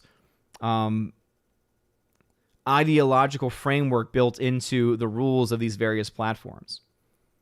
And so it's just ridiculous that they would even try and push that. See, General Wingster says, technically I don't have to call you by your proper name by law, so good evening, Jessica. This is true. And guess what? I'm not offended by that because I'm a regular person. Buzzards Bus Company, welcome. Welcome, welcome, welcome. Again, as we are wrapping things up. Don, as I said, because I saw another comment up there, again, for my own anger's sake, I'm just moving on from it, man. Chris, the numbers will speak for themselves, and that's all I'll say about it. Chris612 says, any recommendation for Indian films? I have a lot of Indian coworkers who talk about them a lot. I've never really dived into Indian films all that much. I've never really been into it. Have never really been my forte, so I don't have much that I could say.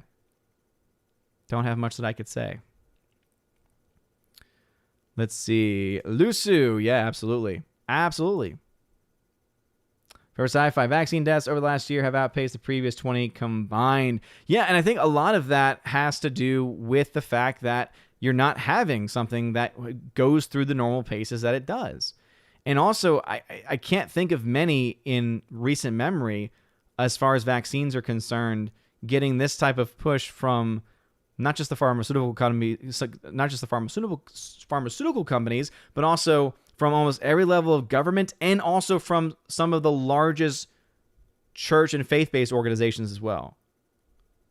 I don't think I can remember within modern history the Catholic Church, of all places, of all things, promoting a vaccine, let alone one that, whether someone likes it or not, this is a fact, has within it the remote cooperation with evil. So if one receives it as a person of faith, you are remotely cooperating with evil. Now, you are left to your prudential judgment. So it does not mean that you are committing a grave sin by receiving it if you judge for yourself that it is something that you need to have and there's no other alternatives that exist. But I think that we need to stop going past the more important discussion, which is that these are not morally good and that they are still remote cooperations with evil. Whether you work that out for yourself or not, they are still remote cooperations with evil. Third Warrior, it's interesting the side effects of vaccines are not discussed when every 2 minutes an ad of prescription drugs talk about half the side of it being filled with warnings and have no liability makes it a big difference. Oh, that's a huge difference for sure, right? Like any commercial of any drug, right? Any commercial with any drug, you see those people, like those words on the bottom. You also have the people talking really quickly as well. Yeah. Don't worry, man. I am calm. As I said, I'm moving past it because, again, people still want to rile things up. No. As I said, I've calmed down. I'm sure my anger drove some people away, but hey, it's okay. We are basically towards the end. Oh man, here come the Jessicas. Hey, you're within your legal right. Thursday Warrior says, I saw a very weird thing recently, an old movie with a child actor named Ellie. That's because her name is Ellen Page. So Jessica, what do you think of Odin? I don't know. I think it's kind of cute, you know? I think it's kind of cute. Why not? Basmati Blues? No. I refuse to watch that. There's some things I can watch. There's just others where I'm like, no. Just on the red shirt, got to head out, get some dinner, be seeing you. Hey, man, have some fun. I'm going to be leaving soon to get some ice cream. Just going to get through these last comments. See, Awesome One says, comics says it's very connected. Government and corporations working together for the love of money. Yeah, no, and there is, again, it really comes down to deep state. And there is not only a deep state, but there's also a deep church as well, that is very much along the same lines. It's the same people working together. There was an event held at the Vatican where it was a virtual event, but you had the who's who of, big state, international bodies communicating. Comic Sense Collective, welcome to the chat. It's a new name in here. See, Forever Sci-Fi says, nope, takes years to sort out side effects of the large-scale clinical trial. Yeah, exactly, Forever Sci-Fi. And it's something that even just saying that, all of a sudden you're just, labeled anything. One half of ads on Dish are drugs, says Awesome One. Yeah, most things are drugs, which is kind of crazy when you think about it. For sure. Snorter Poopa says, side effects of Gotcha Ask How include death. If you suffer from death, please discontinue taking Gotcha Ask. Call your doctor. I got you on that one. I picked up what you were laying down there. Baba Yogi says, Spanish flu 1918, over 500 million people died. No lockdowns, no masks, no mandates, and humanity is still here. Yeah, also 500 million. I think you already hit the nail on the head with that. 500 million. Yeah,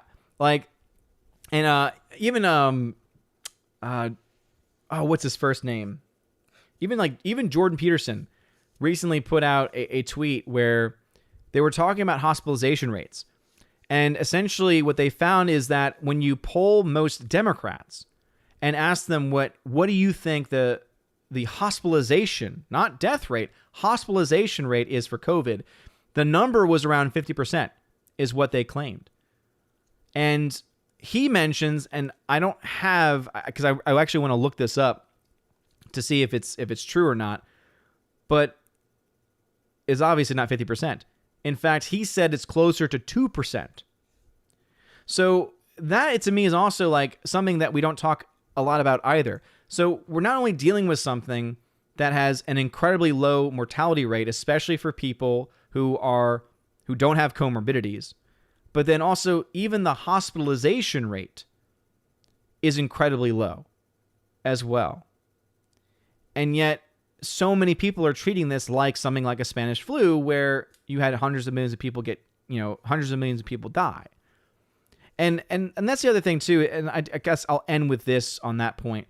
I think it's important for us to not forget and to always remind ourselves that no matter what the numbers are, no matter what the percentages are, it's still people's lives.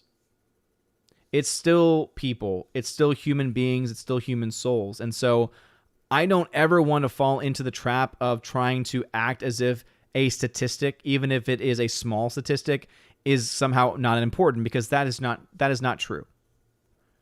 And the reason why it is true, or rather the reason why it is still so important, is because even if it's less than 1%, that's still hundreds of thousands of people across the world who have died. Many of them, dying, and, we don't even have to get into majorities of, but still, many of them dying specifically from this.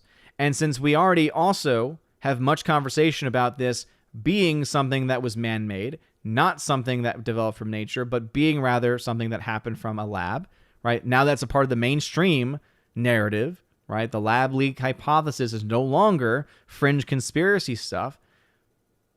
You start to realize just how evil the powers that be have become by taking things that are intrinsically morally neutral or even good, medicine, scientific discovery, and have somehow been able to twist it into something wrong, into something evil.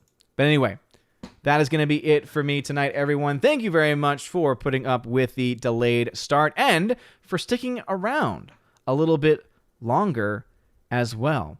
You guys are really awesome. This has been a lot of fun.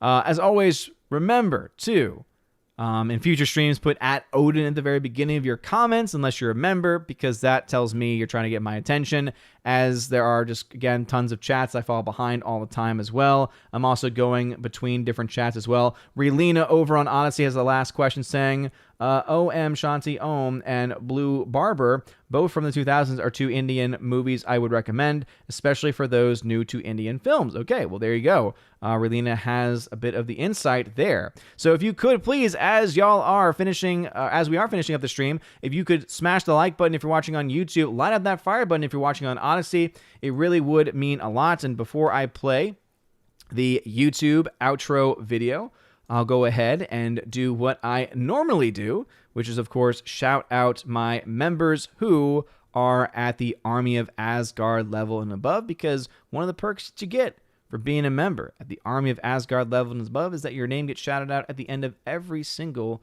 live stream.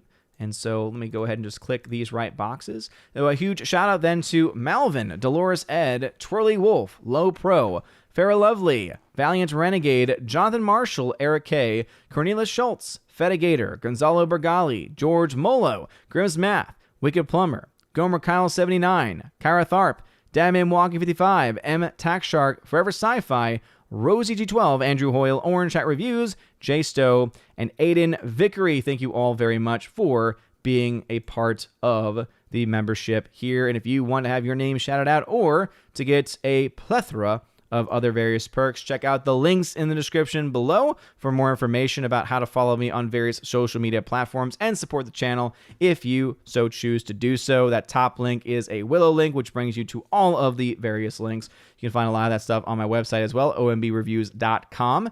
And again, you guys are awesome.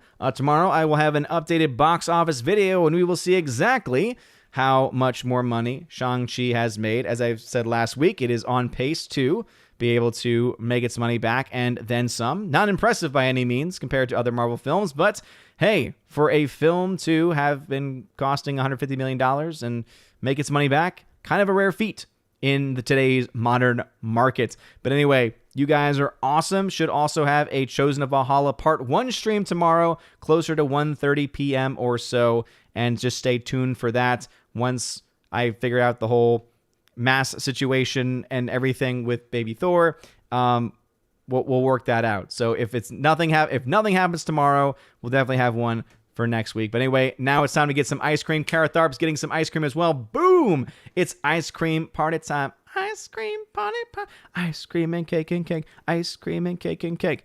You guys have a great one. Have a wonderful day, everybody. And as always, God bless. And now for a huge shout out to all of my September Locals, Patreon, and Subscribe Star members. First with my Locals members, Cats App, D Sharp, It's a Modern Major General Story, Laura Bifford the Hobbit, and Robert Barnes. I want to give a shout out to, especially to Laura, who is now a double supporter on Locals and on Patreon. So thank you for that. And to all of my Locals members. A shout out also to my Patreon members, Andrew Hoyle, animation commentator Brandon, Brian P., Christopher Bowman, Don Bruno de la Mancha, Father Christopher Miller, Hail to you, Father, Father Damian Cook, Garrett Searles, Hannibal Grimm, Harold Francis, Inflamed Wood, Jacob Juice, Jeffrey Toon, Joe Horn, Jonathan Carney, Gomer Kyle 79, Laura the Modern Major General Story once again, Mike Jackson, Mad Mitch Dunaway, Mondo Spieler, Mr. Peabody, On to June, Orange Hat Reviews, Out of Step with Reality,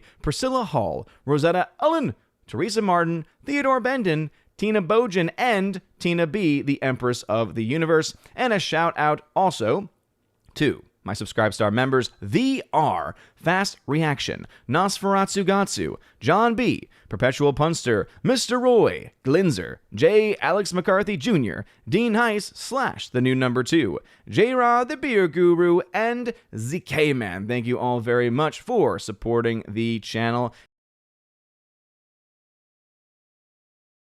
And I want to give a huge shout out to new members, one-time supporters over on Locals, Kara Tharp, K Tharp 56, and Brett D 90. Thank you again for being a one-time supporter over on Locals, and also to my newest Patreon member, Stan Gunovic.